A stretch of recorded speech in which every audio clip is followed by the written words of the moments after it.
Capítulo 3. Quem consegue isso tem o mundo inteiro a seu lado. Quem não consegue, trilha um caminho solitário.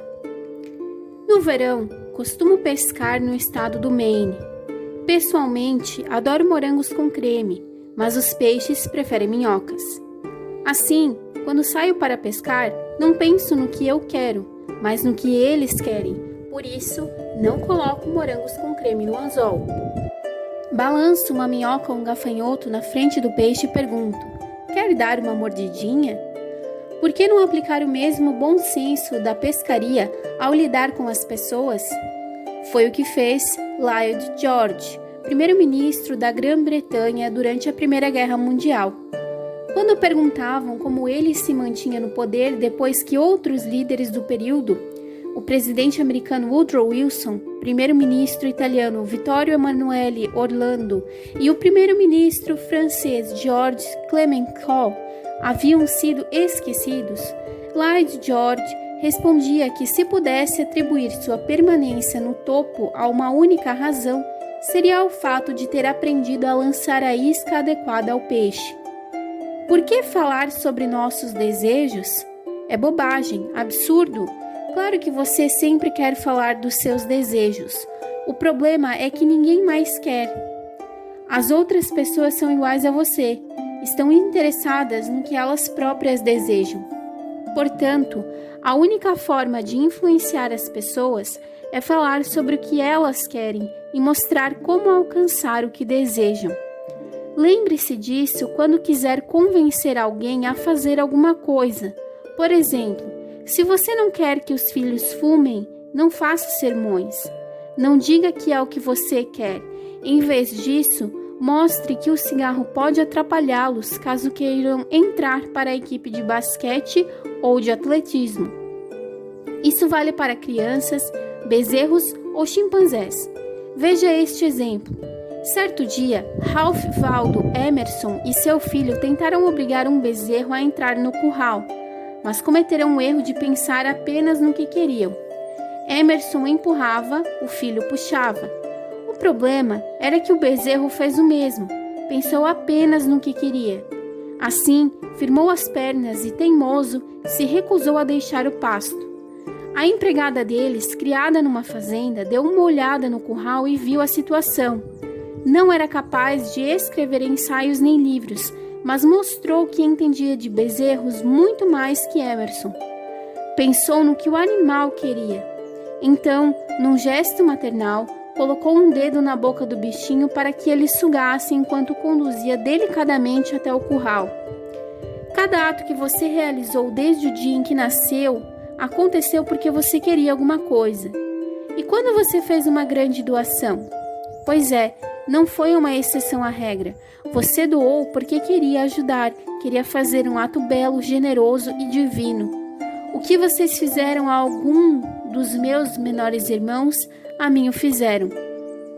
Se você tivesse mais apreço ao dinheiro do que a essa sensação, não teria feito a doação. Claro, você pode ter doado por vergonha de recusar ou a pedido de um cliente, mas uma coisa é certa, você agiu assim porque queria algo. Em seu esclarecedor livro Influencing Human Behavior, Influenciando o Comportamento Humano, Harry A. Overstreet disse: a ação parte daquilo que fundamentalmente desejamos, e o melhor conselho que se pode dar a alguém precisa persuadir alguém no trabalho, em casa, na escola ou na política é o seguinte: primeiro desperte no outro um desejo ardente. Quem consegue isso tem o mundo inteiro a seu lado. Quem não consegue, trilha um caminho solitário. Andrew Carnegie, o escocês pobre que quando garoto começou a trabalhar ganhando 2 centavos por hora e acabou doando 365 milhões de dólares, aprendeu desde cedo que a única forma de influenciar as pessoas era falar sobre o que elas desejavam. Ele frequentou a escola por apenas 4 anos. No entanto, aprendeu como ninguém a lidar com gente. Para ilustrar, a cunhada dele andava preocupada com os 2 filhos. Ambos estudavam em Yale e estavam tão ocupados com a própria vida que não escreviam nem se importavam com as cartas ansiosas enviadas pela mãe. Sabendo disso, Andrew Carnegie apostou que conseguiria fazer os dois lhe escreverem uma resposta sem sequer pedir. Escreveu para os sobrinhos uma carta cheia de conversa fiada, mencionando no pé da página, como quem não queria nada, que junto com a carta havia uma nota de $5 para cada um. Entretanto, não enviou o dinheiro. Pouco tempo depois, chegaram respostas pelo correio agradecendo ao querido tio Andrew por sua gentil mensagem. E você pode concluir por si mesmo o que veio a seguir. Outro exemplo de persuasão é o de Stan Novak, de Cleveland, Ohio, aluno do meu curso. Stan voltou para casa uma noite e encontrou Tim, seu caçula, gritando e esperneando na sala de estar. Ia começar o jardim de infância no dia seguinte e estava reclamando porque não queria ir. A reação normal de Stan seria mandar o menino para o quarto de castigo e dizer a ele que era melhor mudar de ideia. Mas naquela noite, percebendo que isso não deixaria Tim animado para começar a frequentar a escola, Stan começou a pensar: se eu fosse Tim, por que ficaria animado com a ideia de ir para o jardim de infância? Então sentou-se com a esposa e juntos fizeram uma lista de todas as coisas divertidas que o garoto faria: pintar com as mãos, cantar e fazer novos amigos. Em seguida, partiram para a ação. Eu, minha mulher e meu outro filho começamos a fazer pintura com as mãos na mesa da cozinha, nos divertindo muito. Pouco tempo depois, Tim já estava nos espiando. Em seguida, se aproximou e pediu para participar. Eu respondi: ah, não. Primeiro você precisa ir para o jardim de infância para aprender a pintar com as mãos. Em seguida, com todo o entusiasmo, repassei a lista que eu e minha mulher tínhamos feito, mas de uma forma que ele pudesse entender, explicando que ele se divertiria muito no jardim de infância. Stan fez uma pausa, como que rememorando a situação. Na manhã seguinte, achei que tinha sido o primeiro a acordar, mas quando fui para a sala, encontrei Tim na poltrona, dormindo profundamente. O que está fazendo aqui? Perguntei ao acordá-lo, e ele respondeu: estou esperando para ir para o jardim, não quero me atrasar.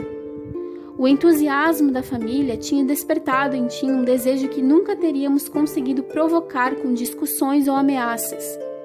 Talvez você queira persuadir alguém a fazer algo. Antes de falar, porém, pare e pergunte a si mesmo: como posso estimular essa pessoa a querer fazer isso? Ao nos fazermos essa pergunta, evitamos nos precipitar e ficar tagarelando inutilmente sobre o que queremos. Certa vez, aluguei o salão de baile de um hotel de Nova York por 20 noites em cada estação para realizar uma série de palestras. No início de uma dessas temporadas, alguém do hotel me informou na última hora que o aluguel seria quase o triplo do valor inicialmente acordado.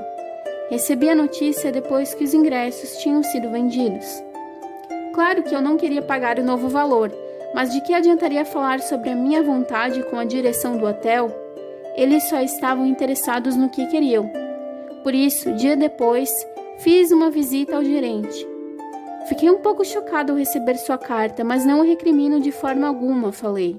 Se estivesse na sua posição, provavelmente teria escrito uma carta parecida. Seu dever como gerente do hotel é torná-lo o mais lucrativo possível. Se não fizer isso, poderá e deverá ser demitido.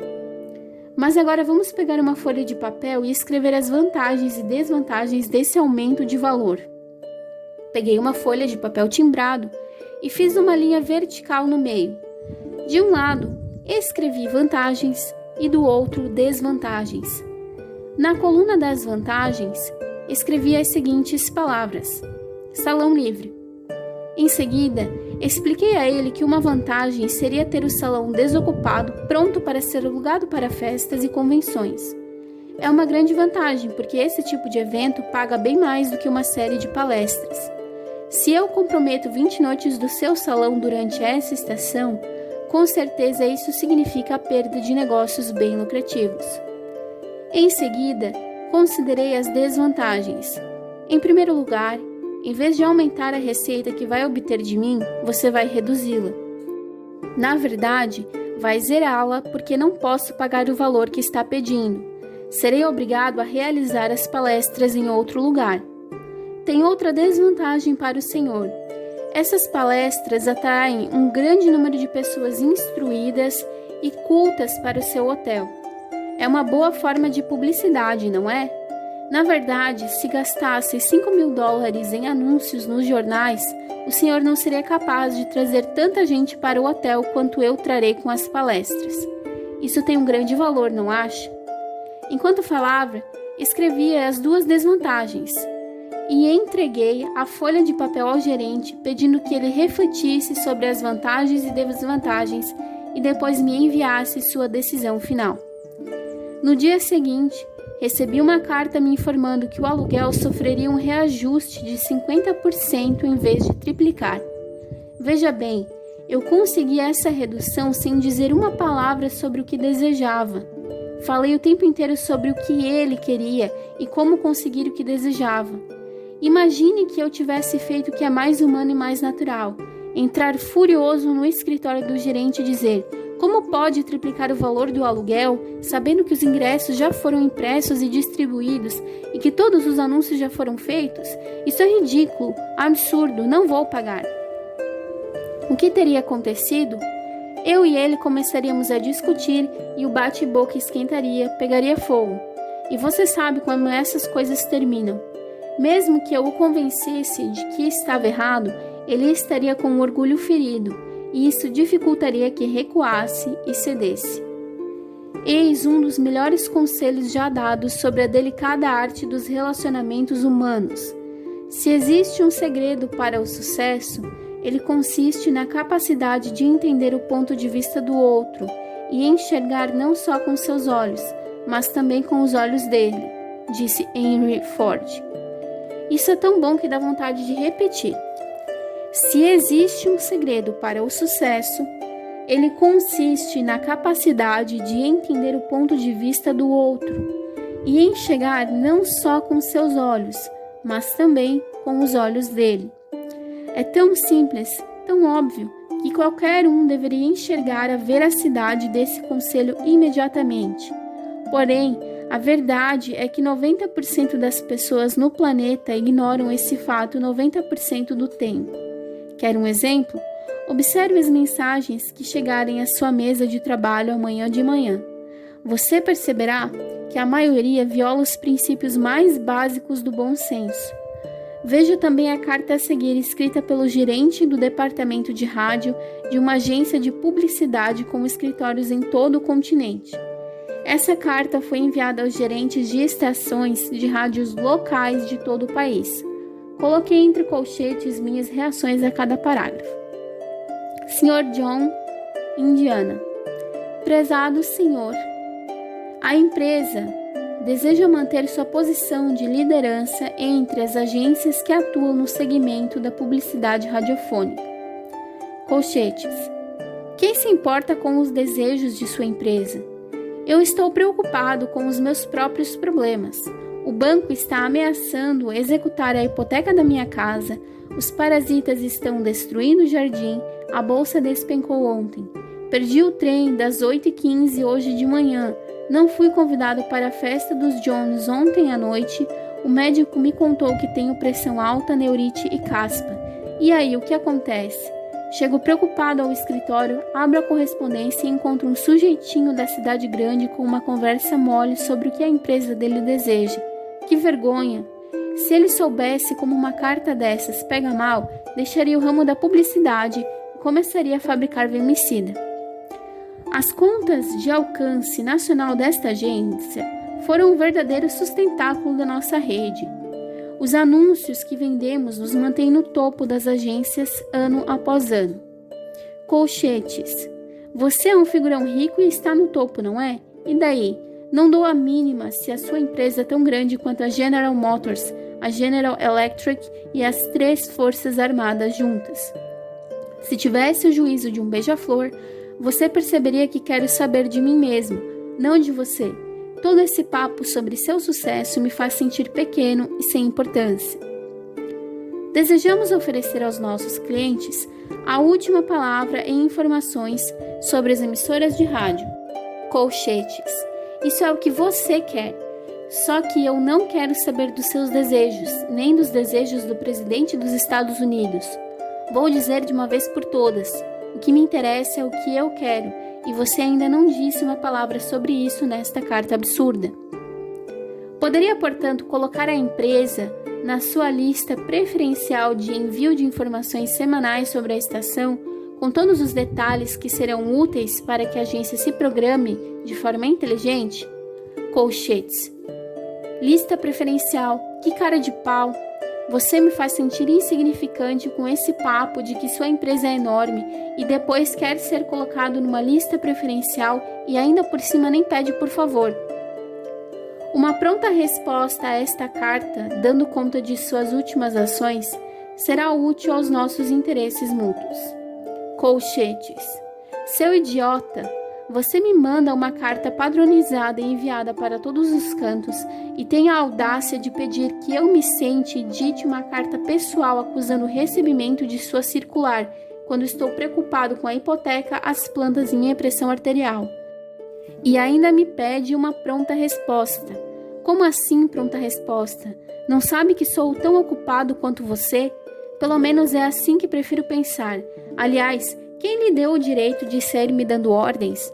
Você terminou a carta falando dos nossos interesses mútuos.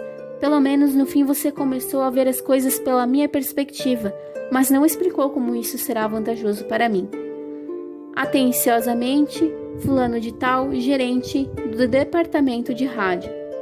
P.S. Envio anexo um recorte do Jornal da Cidade que poderá interessá-lo. Talvez queira retransmiti-lo em sua estação. Colchetes. Finalmente, no P.S., você menciona algo que pode me ajudar a resolver um dos meus problemas. Por que não começou a carta com isso? Mas também, de que adianta? Um publicitário que é capaz de me soterrar com tantas baboseiras deve ter algum problema. Você não precisa de uma carta listando nossas últimas ações. O que você precisa é de um frasco de iodo para estimular sua tireoide.